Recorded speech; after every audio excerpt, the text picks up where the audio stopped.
The Household of Faith would like to invite you to worship with us. Worship services are held at the Indiana University Northwest Library Conference Center, room LC 110. For more information, please visit www.israelteach.com.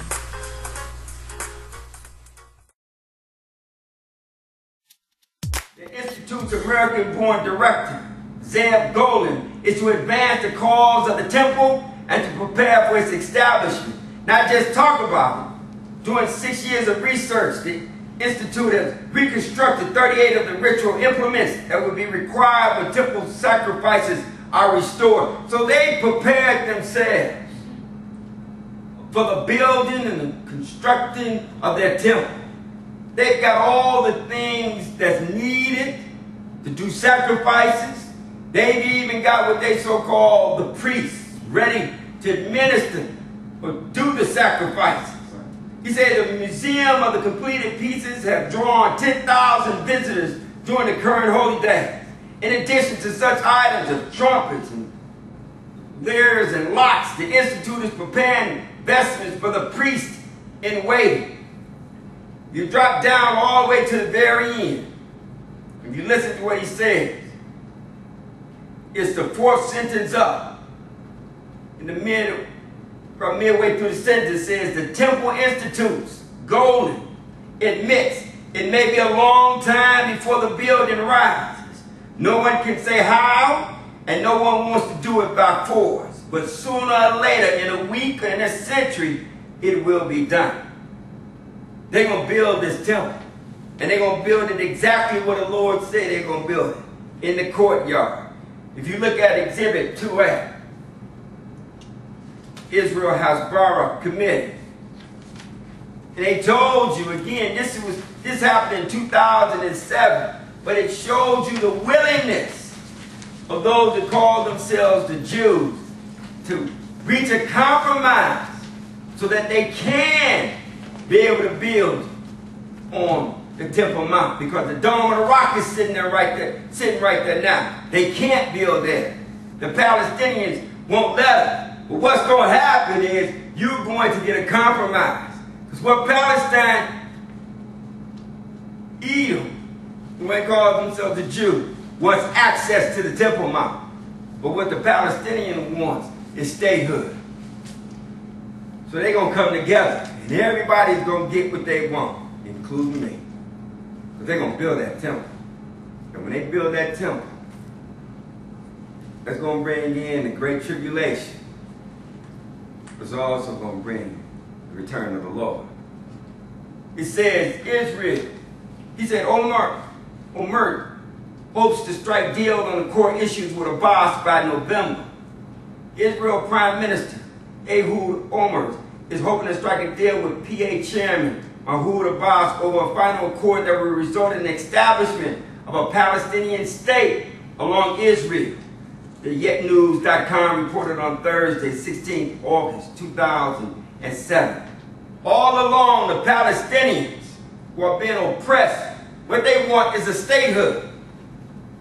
That's going to come into being. And when they get their statehood, they're going to allow the one who calls themselves a Jew to build that temple. It says down the third paragraph of the more surprising compromises Olmert is reportedly willing to make is a deal in which Israel and the Palestinians would share sovereignty over the Temple Mount. Both will have control. Right now, the Palestinians got control. He said, but they're willing to share sovereignty over the Temple Mount, Judaism's holiest site. Right now, they can't even go up there and openly pray. But they're figuring if they give the Palestinians their statehood, then they'll let them build that temple. And that's all they want. And the Lord is telling you that's going to take place. And when they build that temple, what's going to occur is you're going to have, and again, they're going to build the temple and they're going to start sacrificing all over again. And you're going to have this individual going there And he's going to stop them from sacrificing. And he's going to take up shop.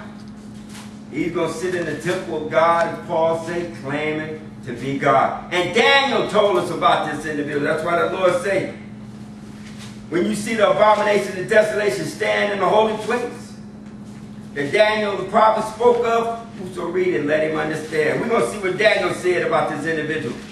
And he's going to call him by another name. Daniel 7. We're going to pick it up at verse number 1. Daniel 7 and 1. You go ahead when you get there. In the first year of Belshazzar, king of Babylon, Daniel had a dream and visions of his head upon his bed. Go ahead. And he wrote the dream and told the sum of the matter.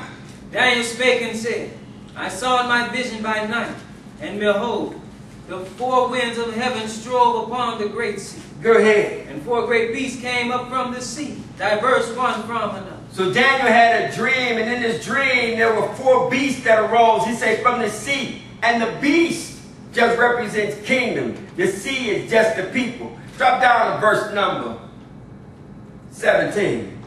And it explains itself. 17, he said, four beasts came up from the sea. He said, diverse or different one from another. Verse 17, because it explains what these beasts represent. Go ahead. These great beasts, which are four kingdoms, go ahead, shall arise out of the earth. It's four kingdoms. It's only going to be four. These are Gentile kingdoms. And Daniel said it was four of them. And then what took place? Verse 18. But the saints of the Most High shall take the kingdom and possess the kingdom forever, even forever and ever. So what you're going to have is you're going to have four kingdoms, and then God's going to set up his kingdom. Verse number 27, because he said, the saints of the Most High are going to take the kingdom and possess the kingdom forever, even forever and ever. Where is his kingdom going to be? Verse 27. And the kingdom and dominion and the greatness of the kingdom under the whole heaven. Going to be here on this earth. Because the Lord even told you, when you see the Son of Man come from his holy angels and sit upon the throne of his glory, he's coming, he's going to set up his kingdom here on this earth. Daniel's telling you, he said the kingdom and dominion and the greatness of the kingdom under the whole heaven. Going to be what? Shall be given to the people of the saints of the Most High. Whose kingdom is an everlasting kingdom. Go ahead. And all dominions shall serve and obey him. So God's going to set up a kingdom here on this earth after the four kingdoms have expired. Pick it up at verse number 7. Because what I'm dealing with, I'm not dealing with the division in its totality. I want to just look at this fourth beast. Because the beast represents kings. The first one was the Babylonians. The second was the Medo-Persians. The third was the Greeks. And the fourth was Rome. Pick it up at verse number 7. And we want to look at what took place with this fourth beast. Go ahead when you get there. After this I saw in the night visions. And behold, a fourth beast. Go ahead. Dreadful and terrible. Strong exceedingly. And it had great iron teeth. And devoured and brake in pieces. And what about it? And stamped the residue with the feet of it. And it was diverse from all the beasts that were before it. And it had 10 horns. Again, it said this beast, and he called it a terrible beast, because you read the first beast was a lion. The second beast was like unto a bear. The third was like unto a leopard. He said, but this fourth one, he just called it a dreadful and terrible beast. There was no beast in God's kingdom that he could even use to signify this beast. It says, and it was diverse or different from all the beasts that was before it. And how it was different. All before would just destroy you physically. But this beast would destroy you physically and spiritually. Verse number 8. What came with this beast? Go ahead. I consider the horns. And horns represent kings. Go ahead. And behold, there came up among them another little horn. He said, I looked at the horns, and behold, there came up among them another little horn. Go ahead. Before whom there were 3 of the first horns plucked up by the roots. And behold, in this horn were eyes like the eyes of man. Drop down to verse number 19, because we're going to find out about this little horn. Go ahead. Verse 19. Then I would know the truth of the fourth beast. Go ahead. Which was diverse from all the others. Exceeding dreadful, whose teeth were of iron, and his nails of brass. Go ahead. Which devoured, brake in pieces, and stamped the residue with his feet. 20. And of the 10 horns that were in his head, and of the other which came up, and before whom 3 fell, even of that horn that had eyes, and a mouth that spake very great things, whose look was more stout than his fellow. He's talking about this little horn, and this little horn was extremely powerful. And this 4th beast, again, is none other than Rome. But what came up with the secular aspect of Rome was the religious aspect of Rome. And when Rome died physically, it didn't perish. It continued on. And what kept it going was the religious leg. And the Pope was just as powerful, if not more powerful, than the kings themselves. And I said he called it a little horn because it is a king, and the Pope is a king. He's the king or the ruler of Vatican City, the smallest country that there is, but still nevertheless a country of about a little over 1,000 people, but he is a king. He says, whose look was more stout than his fellows. What did he look? What did he see? Go ahead, verse 21. I beheld, and the same horn made war with the saints. And did what? And prevailed against them. So he's going to make war with God's people. But more importantly, he's letting you know, he's going to prevail against them. He's going to overcome them. Go ahead. Until the Ancient of Days came. Again, he's going to be there when the Lord makes his second coming. He said, I beheld the same horn made war with the saints and prevailed against them until the Ancient of Days came. Go ahead. And judgment was given to the saints of the Most High. And the time came that the saints possessed the kingdom. Drop down to verse number 25. What is this little horn going to do? And he shall speak great words against the Most High. Go ahead. And shall wear out the saints of the Most High. And think to change times and laws. And he's done that. Everything that people practice concerning Christianity, I don't care if they call themselves a Baptist, a Seventh-day Adventist, whatever they call themselves, a Protestant, a Lutheran, where does it come from? It all came from the Roman Catholic Church. But ain't that old saying, all roads lead to Rome? All of it goes back to them. When it comes, going to heaven came out of Rome. Christmas came out of Rome. Good Friday, Easter came out of Rome. Can't find it nowhere in this book. It came from the Roman Catholic Church. So he's changed times and he's changed law. And he said he's going to speak great words against the Most High. He's going to send the temple of God claiming to be God. And we're going to see he's already doing that. He says he's going to wear out the saints of the Most High. And to think to change times and laws. And they're going to be what? How long is he going to dominate God's people? Go ahead. And they shall be given into his hand until a time and times and the dividing of time. That's 3.5 years.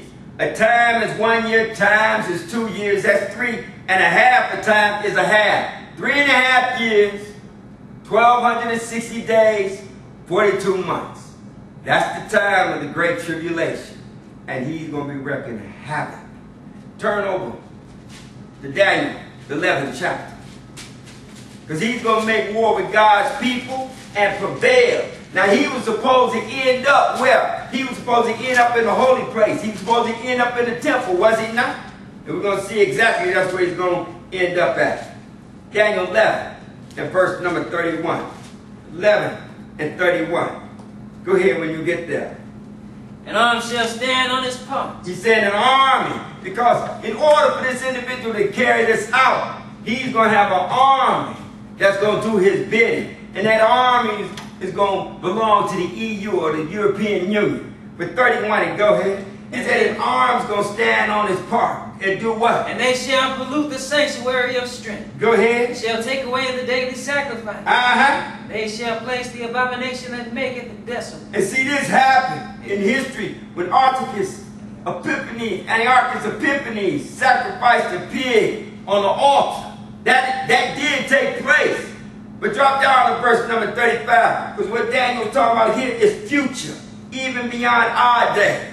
Go ahead. And some of them of understanding shall fall, to try them, Go ahead. and to purge, and to make them white, even to the time of the end, because it is yet for a time appointed. Again, Antiochus Epiphanes, he reigned from 171 to 164 BC. He ain't going to be around at the second coming of the Lord. It says some of them of understanding going to fall to try and to purge and to make them right, even to the time of the end. He said, because it is yet for a time appointed. Go ahead, verse 36. Again, this is future.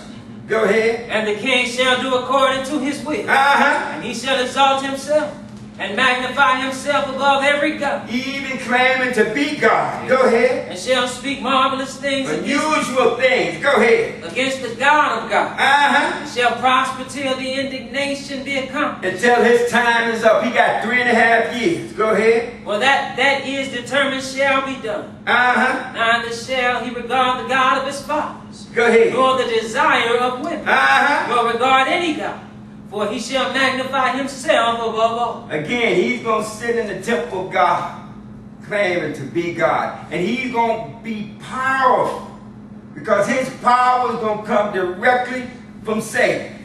Verse 38. Go ahead. But in his estate shall he honor the God of forces. And a God whom his fathers knew not shall he honor with gold. Go ahead. And silver. And with precious stones and pleasant things. The things that he required. Again, not by his own power, by his own might, but he's going to get his power, we're going to see, directly from Satan. Drop down to verse number 40. Go ahead. And at the time of the end shall the king of the south push at him. The king of the north shall come against him like a whirlwind. What this is talking about is Egypt, and the north is nothing but European Union. He said at the time of the end, he said the king of the south is going to push at him, and the king of the north is going to come against him like a whirlwind with chariots. Go ahead. And with horsemen, and with many ships. And he shall enter into the countries, and shall overflow and pass over. He shall enter also into the glorious land. Because again, notice where he's going. He said he's going to enter into the glorious land. Because he's headed to Jerusalem. He's headed to take up shop in God's temple. He's going to enter into the glorious land, and many countries going to be overthrown. But go ahead. But these shall escape out of his hand, even Edom, and Moab, and the chief of the children of Ammon. He shall stretch forth his hand also upon the countries, and the land of Egypt shall not escape. Go ahead. But he shall have power over the treasures of gold and of silver, and over all the precious things of Egypt. And the Libyans and the Ethiopians shall be at his steps. Because what's going to take place, and I'm not dealing with all of that right now, what you're going to have is, you have Western Europe that's going to be advancing on the world. They're going to be trying to conquer and take over. He says that he's going to have power over the treasures of gold and silver and over all the precious things of Egypt. He said the Libyans and the Ethiopians are going to be at his step. But what's going to happen, he said, verse 24. But tidings out of the east and out of the north shall trouble him. That's talking about Russia. Go ahead. Therefore he shall go forth with great fury to destroy, and utterly to make away many. But ultimately, where is he going to end up at? And he shall plant the tabernacles of his palace between the seas and the glorious holy mountain. In Jerusalem. Again, he's going to go and take up shop in God's temple. He said he's going to plant the tabernacles of his palace between the seas and the glorious holy mountains, and what's going to happen? And he shall come to his end, and none shall help him. Because that's going to be a direct assault unto God. And Paul said he was going to destroy him with the brightness of his coming. Turn over to Daniel the 12th chapter. Because again, we're going to see that Daniel going to talk about Antiochus Epiphanes. Daniel 12 and verse number 1. Daniel 12 and 1. Because he told us about this time of the great tribulation. The Lord told us to read Daniel to find out about this individual. Right. Go ahead.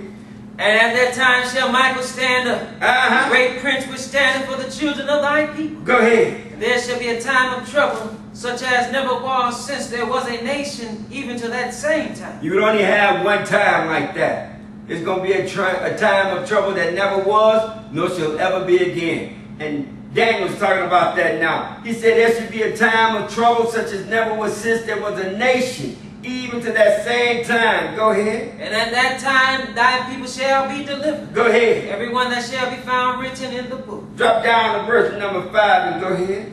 Then I, Daniel, looked, and behold, there stood other two. Go ahead. One on this side of the bank of the river, and the other on that side of the bank of the river.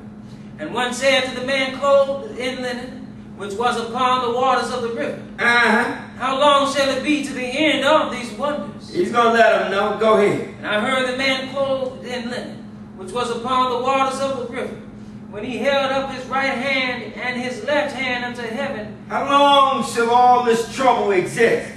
He said, I heard the man clothed in linen, which was upon the waters of the rivers, when he held up his right hand and his left hand unto heaven, and swear by him that liveth forever, that it was going to be for how long? That it shall be for a time, times and a half. 3.5 years. When what? And when he shall have accomplished to scatter the power of the holy people, all these things shall be finished. He's going to make war with God's people, and they're going to prevail. He's going to make war with the saints and prevail against them. For 3.5 years, this guy is going to be causing total destruction on this earth. He said, how long shall it be to the end of these wonders? I heard the man clothed in linen, which was upon the waters of the rivers, when he held up his right hand and his left hand unto heaven, and swear by him that liveth forever, that it should be for a time, times and a half, 3.5 years, when he shall have accomplished to scatter the power of the holy people, all these things shall be finished. Go ahead. I'm sorry, pick it up at verse number 10. Verse 10. Many shall be purified and made white and tried. But the wicked shall do wicked. Go ahead. None of the wicked shall understand. But what? But the wise shall understand. He said many going to be purified and made white and tried. Because at this time, it's just one thing to say that you truly do love the Lord, that you truly do believe. But at this time, during the time of the Great Tribulation, in order to serve God, it will literally, it can cost you your life. Because what's going to be implemented? Nothing new under the sun. If you look at history, what did the church do? It came up with what was known as the Inquisition. And it tortured people, even put people to death if they didn't go along with their form of worship. That's going to all come back on the table. We openly can worship the way we want to worship. But it's going to come a time when you're not going to be able to do that. You're going to have to go underground. It's going to cost you your life. Literally. They're going to bring back the Inquisition. You're not going to worship outside of the way in which the one at Rome said that you can worship. That's coming back on this world. And so I'm going to say there's nothing new under the sun. All you got to do is look back at history, and it's going to repeat itself. And the Lord is telling you what's going to take place. For 3.5 years, you're going to have a time that man has never seen before, nor shall ever see again. He said the wicked, they're going to continue to do wickedly. He said, and none of the wicked are going to understand. He said, but the wise are going to understand. Those that are obedient unto the Lord, they're going to get some understanding. Go ahead. 11. And from the time that the daily sacrifice shall be taken away, and the abomination that maketh desolate set up. How long? There shall be 1,290 days. He said, from the time that the daily sacrifice shall be taken away. We read where they're going to set up a temple. They're going to start sacrificing. What's going to happen is this religious man is going to come in and stop them from sacrificing. He said, from the time that the daily sacrifice shall be taken away, and abomination that make it desolate set up, there should be 1,290 days. That's 1,290 days. So we know that the time of the Great Tribulation is 1,260 days, is it not? So if you just take 1,260 from 1,290, what do you have? You got 30 days that he's going to use to stop the sacrifice. Go ahead, verse 12. Blessed is he that waiteth and cometh to the 1,305 and 30 days. What you have is you got 30 days he's going to use to stop the sacrifice, and then you got another 45 days that he's going to use to set up shop. That's why he said, blessed is he that waiteth and cometh to the 1,345 days. Verse 13, go ahead. But go thou thy way till the end be. For thou shalt rest and stand in thy lot at the end of the days. Turn over to Daniel the 8th chapter. Because again, when this person ends up in the holy place, that's going to start the great tribulation. And he's going to make war be seen against God's people. We're going to see he's going to have extraordinary power, and it's going to be power not of his own might, but that of Satan. But Daniel 8, and pick it up at verse number 9. Daniel 8 and verse number 9. Because he's going to tell us some more about this little horn. Go ahead when you get there. And out of one of them came forth a little horn, which waxed exceeding great, toward the south and toward the east. And towards where? And toward the promised land. Because he had to end up in God's temple. That's where he's headed. He talked about this little horn. He said wax exceedingly great toward the south, the east, and toward the pleasant land. Go ahead. And it waxed great even to the host of heaven. Cast down some of the hosts of the stars to the ground and stamped upon them. Again, he was going to make war with God's people. And we're going to prevail against them. And what? Verse 11. Yea, he magnified himself even to the prince of the host. Even unto Jesus himself. He's going to be a direct affront to him. Because he's going to be in the temple of God claiming to be God. Go ahead. And by him the daily sacrifice was taken away. They started the sacrifice. When they build that temple, they're going to start sacrificing again. He's going to come in and tell them, y'all have to stop doing this. You can no longer sacrifice. He said, he magnified himself even to the prince of hosts, and by him the daily sacrifice was taken away. Go ahead. And the place of his sanctuary was cast down. Because he's going to be there when the Lord comes. Go ahead. And an host was given him against the daily sacrifice by reason of transgression. Because he's got an army at his beckoning. That's how he's going to be able to perform what it is that he's going to do. That's how he's going to be able to go into Jerusalem, into the temple, and take it over. By power, by might. He said, no host was given him against the daily sacrifice by reason of transgression. Go ahead. And it cast down the truth to the ground, and it practiced and prospered. Then I heard one saint speaking, and another saint, and unto that certain saint which spake. What did he say? How long shall be the vision concerning the daily sacrifice and the transgression of desolation? Go ahead. To give both the sanctuary and the host to be trodden underfoot. He asked him, how long was all this to take place? Concerning how long would they be sacrificing and it being stopped? And the transgression and desolation of this one that's abominable, who's going to cause much destruction. How long is this going to take place? He's going to let them know. Verse 14. Go ahead. And he said unto me, unto 2,300 days, then shall the sanctuary be cleansed. He said it's going to be 2,300 days before it's all over. If you just turn to the back of your handout, we're going to break this down real quick for the sake of time. I'm only going to deal with the first half of this.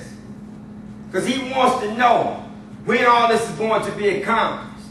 The time of the sacrifice it being stopped. The time of the desolation or the abomination of the desolation setting up shop. And the time of the great tribulation. He gave us a total, did he not? 2,300 days. 2,300 days. So when you look at this, we know that the time of the great tribulation tells you that in Daniel the 12th chapter, 12 and 7. Is a time, times and a half a time. That's 3.5 years. And he told you that the time that it was going to stop the sacrifices, the abomination that makes it desolate, in the 11th verse, was 1,290 days. So the time it takes to stop the sacrifice was 30 days. Then the time to stop the sacrifice and set up and move into the temple was 1335. So if you take the 1335 and minus out the 1290, that leaves you what? That leaves you 45 days. So you got 30 days for him to stop it. You got 45 days for him to set up shop. And then if you take the total days, 2,300, and minus out 1335, that's going to give you the time of the sacrifice. He was going to be sacrificing for 965 days before this individual go over there and make them stop doing it. You're going to take 30 days to do that. Then he's going to set up shop in the temple. That's going to take another 45 days. And that's going to start what's known, the period known as the Great Tribulation. Turn over to Revelation. I'm sorry, turn back to Daniel 8th chapter. I should have had you keep your finger here. Because I said he was going to make war with God's saints and he was going to prevail against them. And he was going to have extraordinary power. Because he's going to be able to do what people will perceive as a miracle. But it's not going to be a miracle because it's not going to be of God. We're going to find it's going to be directly of Satan. Pick it up at 8 and 23. 8 and 23. You go ahead when you get there.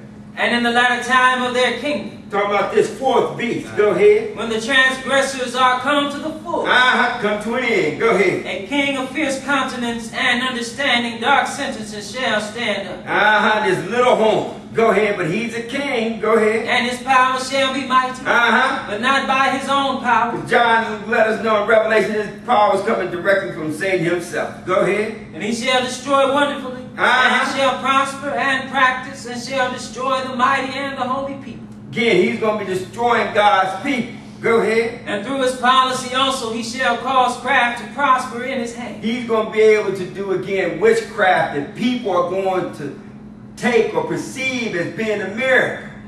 He said through his policy also he shall cause craft to prosper in his hand. Go ahead. And he shall magnify himself in his heart. In his own mind. He's going to truly believe that he is God. Go ahead. And by peace shall destroy many. And what is he going to do? He shall also stand up against the prince of princes. That's Jesus. So he's going to be around when the Lord makes his second coming. But what's going to happen? But he shall be broken without hand. Again, Paul said he's going to destroy him with the brightness of his coming. Turn to Revelation, the 13th chapter, because the Lord had John tell us about this individual.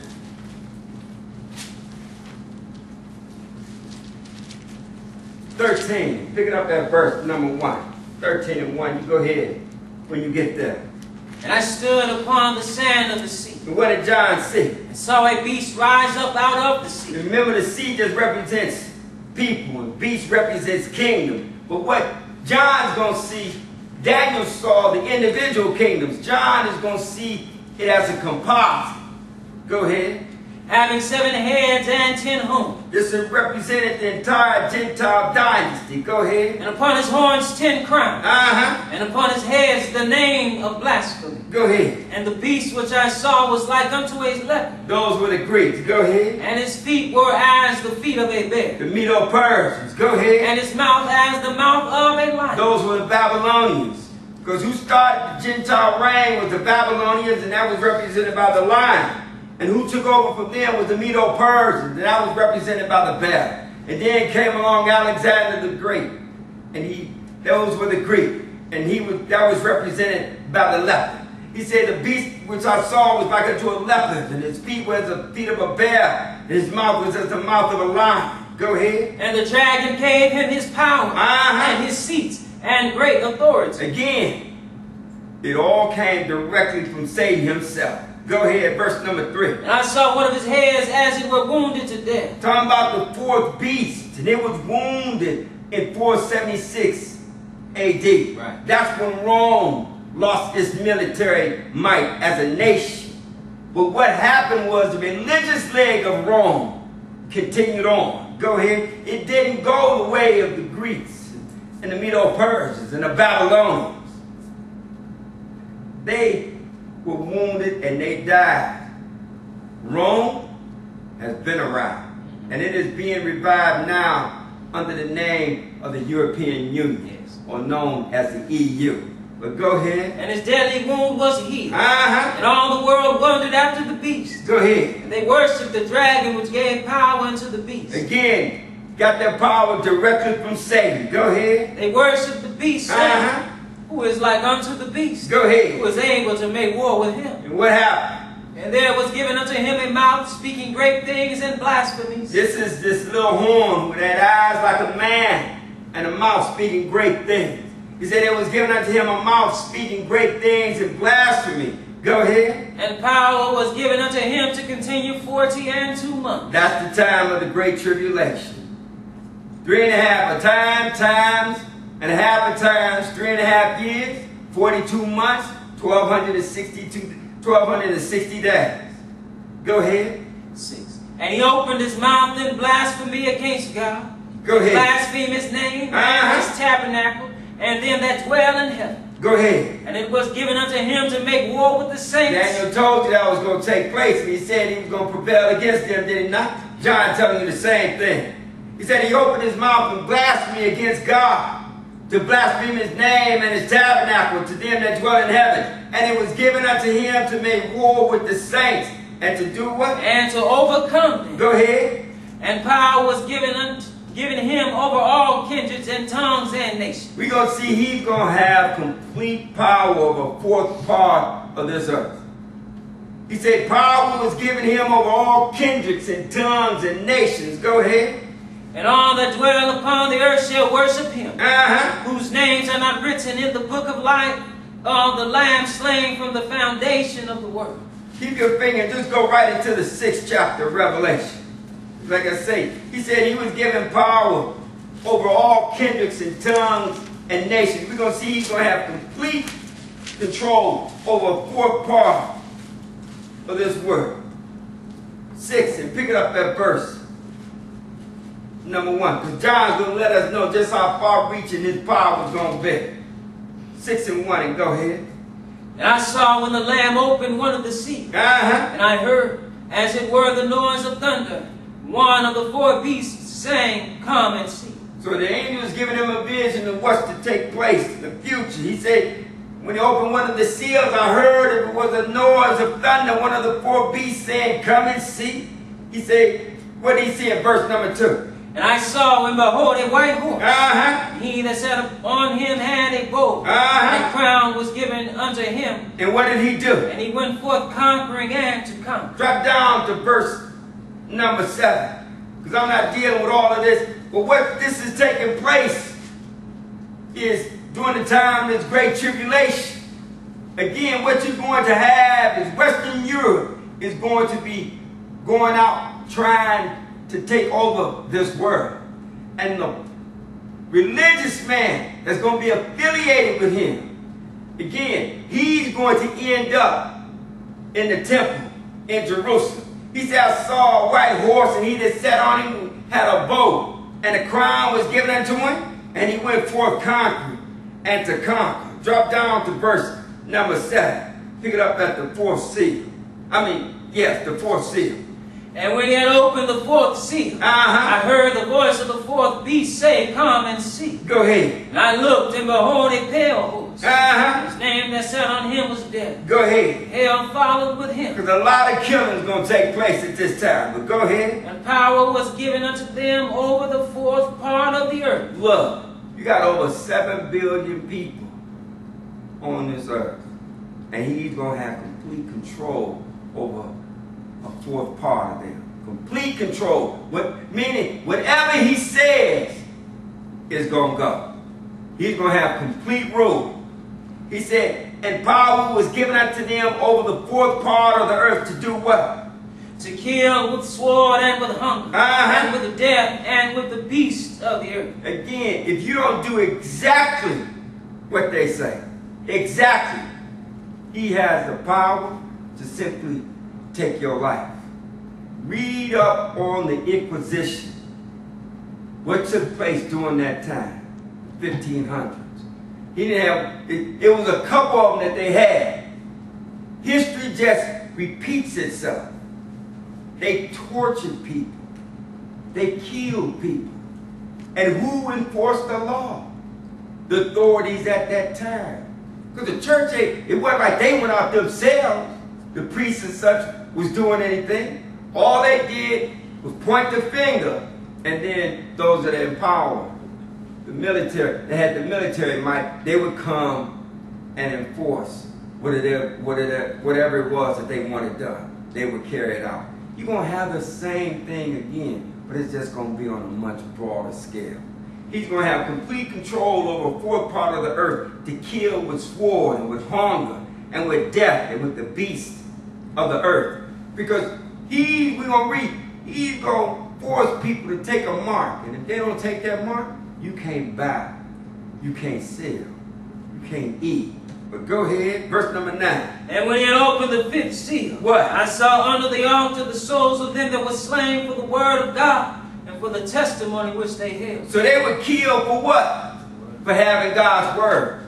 He said he was going to make war with the saints and overcome them. He was going to prevail against them. Pick it back up in Revelation, the 13th chapter. 13 and verse 11. 13 and 11. You go ahead when you get there.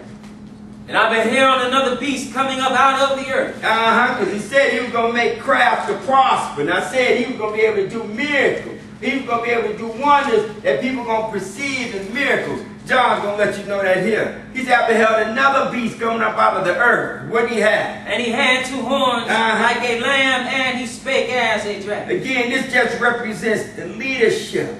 He said he spake as a dragon because, again, the dragon of Satan gave him his power. Verse 12, go ahead. And he exerciseth all the power of the first beast before him.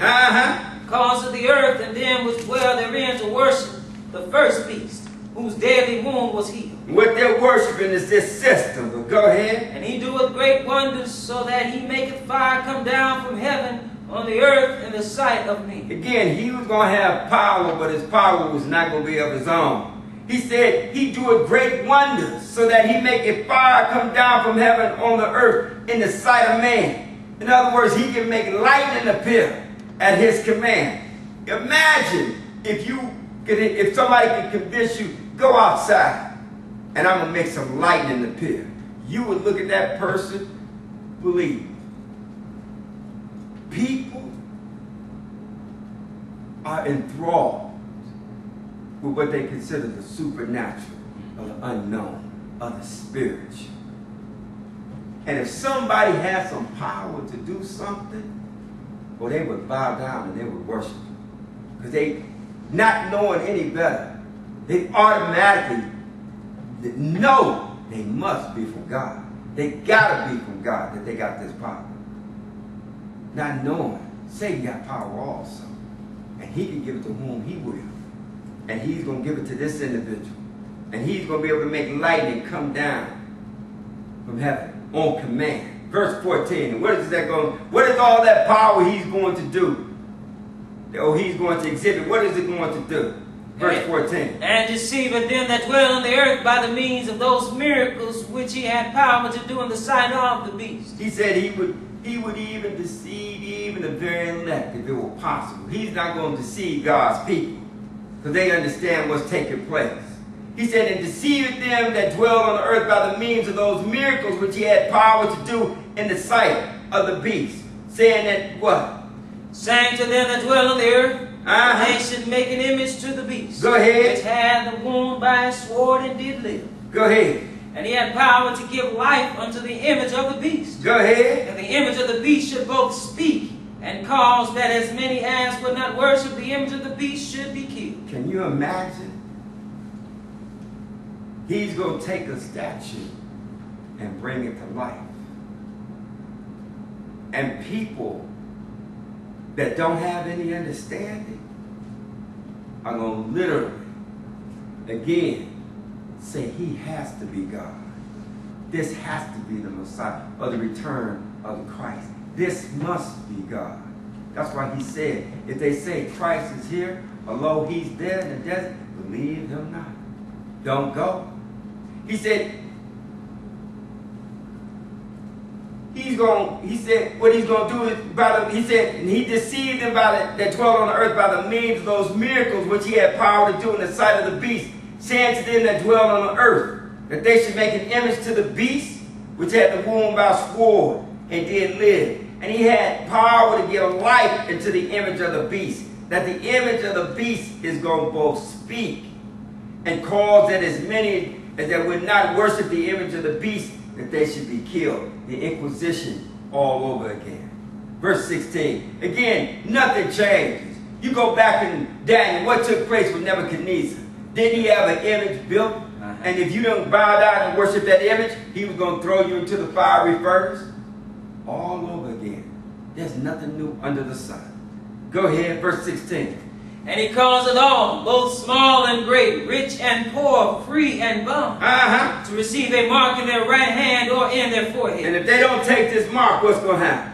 And that no man might buy or sell, save he that had the mark, or the name of the beast, or the number of his name. You're going to make people to take a mark. And if they don't take the mark, what people know as, they call it the mark of the beast.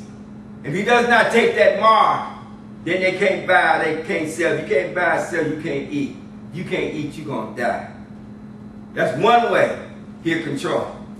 Verse number 18. Here is wisdom. What's that? Let him that hath understanding count the number of the beast. Go ahead. For it is the number of a man, and his number is 666. This is the number of the name of a man. He said, here is wisdom. Let him that have understanding count the number of the beast. He said, for it is the number of a man, and his number is 666. Turn over to the exhibit. There's marked MSM in card. Exhibit number 3.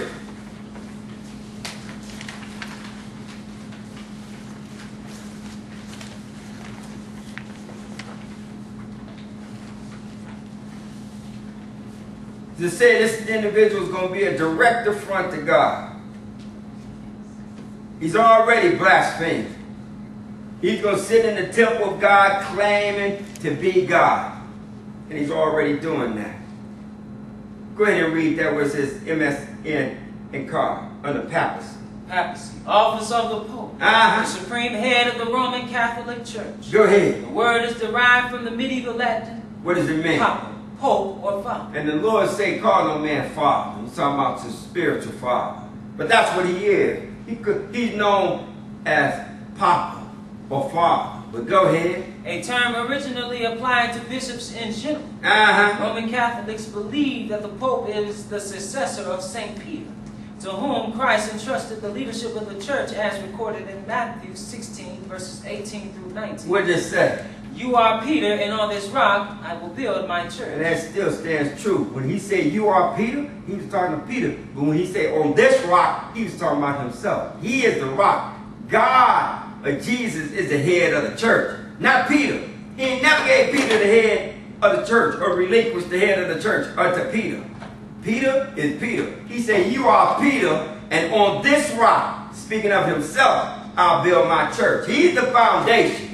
He's the stone cut without hand, and Daniel tell you it's going to match this image on the toe. But I ain't dealing with that. Go ahead, the Pope. The Pope has many official titles. Bishop of Rome, Vicar of Christ. And vicar simply means replacer. How can you be the replacer of Christ? He said the Pope has many official titles. He said he was going to be uplifted in his heart, did he not? Yes. He said Bishop of Rome and Vicar of Christ. Go ahead. Successor to the Prince of the Apostles. The what? Supreme Pontiff of the Universal Church. Go ahead. Patriarch of the West. Primates of Italy. Archbishop and Metropolitan of the Roman Province. What else is he? Sovereign of the State of Vatican. He's King of Vatican City. Go ahead. Servant of the servants of God. The title Bishop of Rome is the basis for the others. An individual is Pope because he is Bishop of Rome, and thus the successor of Peter, not vice versa. Now this comes out of the Catholic Encyclopedia itself, recorded in 1913. What does it say concerning the Vicar of Christ? If you read that for me. Which just says the title of the Pope. A title of the Pope implying his supreme and universal primacy, both of honor and of jurisdiction over the Church of Christ. Because what they will say is that they don't use that title. You can't see that title on any of the official crowns that he has up there. But if you go down to the very end, it says the Vicar of God, used for the Pope by Nicholas III, is employed as equivalent for Vicar of Christ. Jesus was God in the beginning, was he not? So they call themselves the vicar of God, but then say, see, we don't say we the vicar of Christ. You can't see that. That's not written nowhere. It's in your own encyclopedia. You're telling it that the vicar of God used for the Pope by Nicholas III is employed as an equivalent for vicar of Christ, the replacer of Christ, or the replacer of God. He said, here is wisdom. Let him that had understanding count the number of the beast, what is the number of a man, and his number is 636. If you see here, vicar of Christ or vicar of God is vicarious Philadelphia. If you take these letters and assign Roman numerals to them, vicarious, for the B you get 5, the I you get 1, the C you get 100. For the I you get another 1, for the U you get 5. You total that up, you got 112. Philip, for the I you get 1, for the L you get 50. For the I you get 1 and another 1, and so you get a total of 53. So then day, you get D is 500, the E is nothing, the I is 1. So you get a total of 501. So if you take 112, 53, and 501, what do you come up with? You come up with 666. That's the name. This is none other than the leader of the largest religious organization on this earth. He's the one that's going to sit in the temple of God claiming to be God. He's already telling you who he is. He calls himself the replacer, or the vicar of Christ, the replacer of Jesus, or the vicar of God, God's replacer. Turn over back to Revelation, the 12th chapter. Because he said he's going to make war with God's saints and prevail against them. The Lord is telling you about the time of the great tribulation. He said, when you see this abomination and desolation stand in the holy place, then you better flee. It's time to run. And he's telling you where you got to flee, because that's your place of safety. That's your escape. Revelation 12, and read one verse, 12 and 1. Because he's going to let us know exactly where you got to run to, where you have to escape to. Revelation 12 and verse 1. You go ahead when you get there. And there appeared a great wonder in heaven. A woman clothed with the sun. And the moon under her feet. Go ahead. And upon her head a crown of 12 stars. And what this represents, and we're going to see, we're going to let the Bible explain itself. He said there appeared a great wonder in heaven. John is seeing this vision. He said, a woman clothed with the sun and the moon under her feet, and upon her head a crown of 12 stars. And what that represents is Israel, God's church. Keep your finger right here because we're coming right back. Turn to Genesis, the 37th chapter, because what this was a vision of the dream that Joseph quoted. And Jacob, Joseph, one of Jacob's 12 sons. And Jacob is going to tell you what this woman that's clothed in the sun and the moon with the 12 stars represents. 37. Because Jacob is the father. He had 12 sons, and his 12 sons became what's known as the nation of Israel. 37 and verse number 9. 37 and 9. You go ahead. Go ahead when you get there. And he dreamed yet another dream. Go ahead. This is Joseph. And he was known as a dreamer. Go ahead. And told it to his brother. And said, what? Behold, I have dreamed a dream more. Go ahead. And behold, the sun and the moon and the 11 stars made obeisance to me. He said, I've dreamed this dream, and you had the sun and the moon, and he said 11 stars. The reason it was 11, because he himself would have made the 12th star. He said, I've dreamed a dream more, and behold, the sun and the moon and the 11 stars bow down unto me. Go ahead, verse number 10. And he told it to his father and to his brother. Go ahead. And his father rebuked him and said unto him, He's going to tell him what the dream meant. Go ahead. What is this dream that thou hast dreamed? Go ahead. Shall I and He's the sun. Go ahead. and thy mother She's the moon. Go ahead. and thy brethren? Those are the 11 stars. As I said, in Revelation, it was the sun, the moon, and 12 stars, because Joseph would have made the 12th star. He said, shall I and thy mother and thy brother indeed come to bow down ourselves to thee, to the earth? The woman again was clothed with the sun and the moon and the 12 stars. And that represented none other than God's church, Israel. Because Jacob, 12 sons, made up the 12 tribes of Israel. Go back to Revelation, the 12th chapter. Because we're going to see what took place with the woman who was clothed with the sun and the moon and had the crown of 12 stars. What took place with this God's church? 12. And pick it up at verse number 2. 12 and 2. You go ahead when you get there. And she being with child cried, travailing in birth and pain to be delivered. He said, and the child that she had, he's talking about none other than Jesus. He himself was born an Israelite. Pick it up at verse number 5. He said, and she being with child cried, travailing in birth and pain, and said to be delivered. Verse number 5. But what did she do? And she brought forth a man-child who was to rule all nations with a rod of iron. And this is future. And that man-child that she brought forth was none other than Jesus. We're going to see. He said, and he was to rule all nations with a rod of iron. Go ahead. And her child was caught up unto God and to his throne. Because Jesus was crucified and raised from the dead. He's sitting now at the right hand of the Father. But what about the woman? What about the church? Go ahead. Verse number 6. And the woman fled into the wilderness, where she had a place prepared of God. And notice how long she was in the wilderness. It said the woman fled into the wilderness. Because when Jesus said, when you see the abomination and desolation stand in the holy place,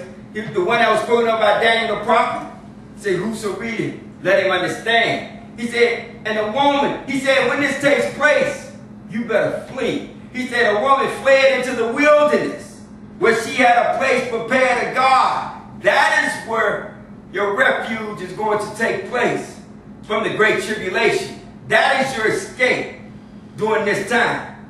He said, the woman fled into the wilderness, where she had a place prepared to God, that they should feed her there. For how long? 1,203 scored years. 1,260 days, 3.5 years, 42 months. You're going to be in the wilderness. And God is going to sustain his people just like he sustained them during the days of Moses.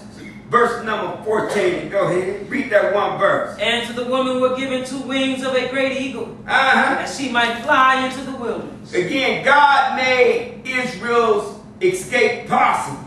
He said, and to the woman were given 2 wings of a great eagle. Not talking about you coming on eagle's wing on some plane. What he's talking about, God is the one that made your escape possible. He said, to the woman were given 2 wings of a great eagle, that she might what? That she might fly into the wilderness, and to her place where she is nourished for a time. Go ahead. And time, and half a time, from the face of the serpent. Again, because God's servants are going to be overcome at this time. He's going to make war with the saints, and he's going to prevail against them. But during the time of the great tribulation, the Lord is going to have his people to flee into the wilderness. Turn to Exodus, the 19th chapter. Because we're going to see that what the Lord did before, he's going to do all over again. God is not giant. Exodus 19. Pick it up at verse number 1. 19 and 1. Go ahead when you get there.